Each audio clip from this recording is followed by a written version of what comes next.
जय हिंद दोस्तों। इस समय की बेहद बड़ी खबर आपको बता दें कि पेंशन रिटायरमेंट से अंतरिम राहत तक 8 लाख कर्मचारियों ने सरकार के सामने रखी ये 8 बड़ी मांगे। आइए जानते हैं विस्तार से। लगभग 8 लाख केंद्र सरकार के कर्मचारियों ने 8वें वेतन आयोग को लेकर सरकार से पेंशन, सेवानिवृत्ति लाभ और अंतरिम राहत सहित 8 मांगे रखी हैं। कर्मचारियों की मुख्य चिंताएं वेतन संरचना में संशोधन, पेंशन योजनाओं का पुनर्गठन और महंगाई भत्ते में वृद्धि है। कर्मचारियों ने सरकार से इन मांगों पर विचार करने का आग्रह किया है। अधिक जानकारी के लिए कृपया वीडियो को अंत तक देखें और सब्सक्राइब करें पीएलसी न्यूज़ नेटवर्क और बेल आइकन को दबाना ना भूलें। बड़ी खबर आपको बता दें कि आज की हाइलाइट्स पर नज़र डालें तो 8 लाख कर्मचारियों की सरकार से मांगे। दूसरी, पेंशन और सेवानिवृत्ति लाभों पर जोर, अंतरिम राहत की कर्मचारियों द्वारा मांग। आइए जानते हैं विस्तार से। 8वें वेतन आयोग की तैयारी के बीच केंद्रीय कर्मचारियों के संगठन ने प्रधानमंत्री नरेंद्र मोदी को लेटर लिखकर हाल ही में जारी टर्म्स ऑफ रेफरेंस TOR में बड़े बदलाव की मांग की है। 130 विभागों के 8 लाख से ज़्यादा कर्मचारियों को रिप्रेजेंट करने वाले संगठन confederation of central government employees and workers ने सरकार के सामने 8 मांगे रखी हैं, जिसमें 20% अंतरिम राहत, पेंशन स्कीम और रिटायरमेंट बेनिफिट्स से लेकर कई मांगे शामिल हैं। आइए जानते हैं 8 मांगों में क्या क्या शामिल है। पहली मांग पर नजर डालें तो 20% अंतरिम राहत की मांग। कर्मचारियों ने सरकार से तुरंत 20% अंतरिम राहत लागू करने की अपील की है।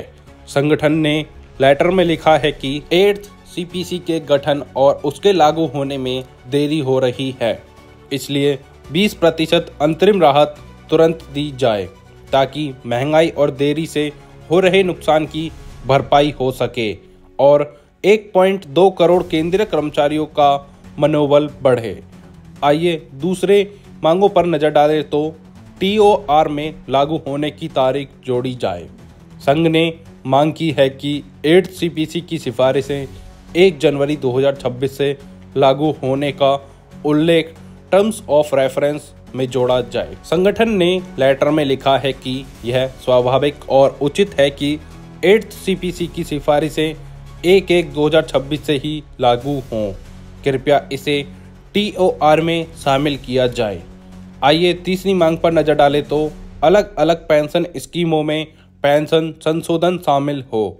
संघ ने TOR में यह जोड़ने की मांग की है और लिखा है कि पेंशन संरचना, रिटायरमेंट लाभ, पेंशन संशोधन और 1/1/2026 से पहले या बाद में रिटायर हुए कर्मचारियों के बीच पेंशन समानता की समीक्षा की जाए। अगर चौथी मांग पर नजर डालें तो गैर अंशदायी पेंशन योजना की अप्रदत्त लागत, unfunded cost of non contributory pension schemes शब्द हटाए जाएं। बड़ी खबर आपको बता दें कि संघ ने कहा कि TOR में यह शब्दावली अनुचित और भ्रामक है। संघ ने मांग की है कि ये शब्द संवैधानिक और न्यायिक रूप से सुरक्षित पेंशन अधिकारों को सिर्फ एक वित्तीय बोझ के रूप में दिखाते हैं, जो गलत है। कर्मचारियों में यह डर है कि सरकार अनफंडेड एक्सपेंडिचर हटाने के नाम पर पेंशन कम कर सकती है। संघ की मांग है कि ये शब्द TOR से हटाए जाएं और यह जोड़ा जाए कि पेंशन संशोधन रिटायरमेंट की तारीख से बिना किसी भेदभाव के किया जाए। पांचवी मांग पर नजर डालें तो अन्य रिटायरमेंट बेनिफिट्स की समीक्षा हो। संघ की मांग है कि TOR में ये बातें शामिल करने की बात कही है। पहली, कम्यूटेड वैल्यू ऑफ पेंशन 11 साल बाद बहाल हो। हर 5 साल में अतिरिक्त पेंशन फैमिली पेंशन मिले। स्वास्थ्य सुविधाओं की समीक्षा। Central government employees group insurance scheme में बदलाव। रिटायर कर्मचारियों के हेल्थ केयर सिस्टम को मजबूत किया जाए। और आपको बता दें कि छठी मांग OPS की बहाली की मांग है, जो सबसे ज़्यादा चर्चा में है।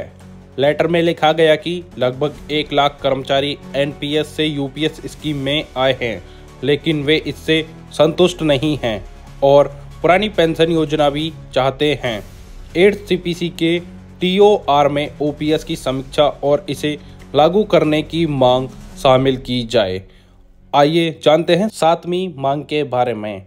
8th CPC के लाभों का विस्तार। संघ की मांग है कि 8th CPC के लाभ में केंद्र द्वारा funded autonomous bodies, statutory bodies, ग्रामीण डाक सेवा GDS जैसे कर्मचारियों को भी शामिल किया जाए। आइए 8वीं मांग पर नजर डालें तो स्वास्थ्य योजनाओं की व्यापक समीक्षा। संघ ने TOR में केंद्रीय कर्मचारियों और पेंशनर्स की हेल्थ स्कीम की समीक्षा जोड़ने की मांग की है। लेटर में लिखा है कि CGHS में बदलाव किए जाएं, ज़्यादा वेलनेस सेंटर खोले जाएं, सभी कर्मचारियों और पेंशनर्स को कैशलेस व बिना परेशानी वाली मेडिकल सुविधा मिले। ऑटोनोमस और स्टैट्यूटरी बॉडीज के कर्मचारियों को भी कवरेज मिले। कुल मिलाकर कर्मचारियों की 8 बड़ी मांगें सरकार के सामने हैं, जिसमें 20% अंतरिम राहत 2026 से लागू करने की तारीख, OPS बहाली और पेंशन संशोधन सबसे प्रमुख है। अब सरकार इन मांगों पर क्या रुख लेती है, इस पर सभी कर्मचारियों की नजरें टिकी हैं। ऐसे ही डेली अपडेट्स के लिए सब्सक्राइब करें PLC न्यूज़ नेटवर्क और बेल आइकन को दबाना ना भूलें, जिससे हमारी अपडेटेड वीडियो सबसे पहले आप तक पहुँचे।